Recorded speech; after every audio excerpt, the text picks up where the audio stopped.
kay nilahang seafood.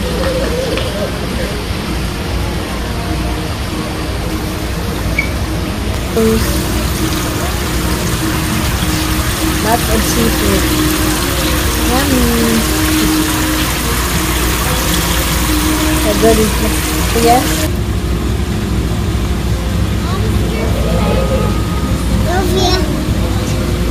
Monsters can die. Yeah.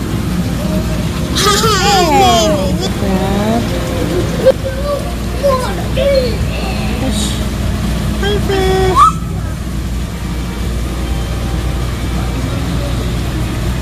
So, ang buhi na itong tilapia, wala na. Mas parahay na. Luto niya, dako ka yung ipalit na nahan. Dako buok. Maraming ganahan. Dako. Sarahan niya, dako yung sulod.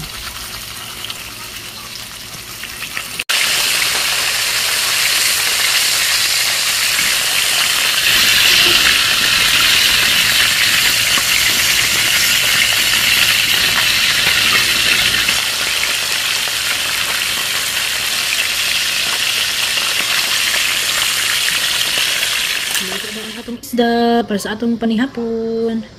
Isa lang among giluto kay hinap na ni para sa among upat. Kay ug duha ka isda ang lutoon, sobra-sobra na pod.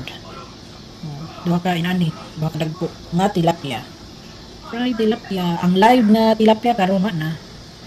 Crispy na, crispy fried na. From live to crispy fried. Salamat siya ana asimahan na luto dayon kay nindot ang isda nga presko. Siyan, crispy kay siya. Panihapon. Panihapon. Ang sausawan, cherry radish na may salt and vinegar and soy sauce. Yan, manihapon ka guys.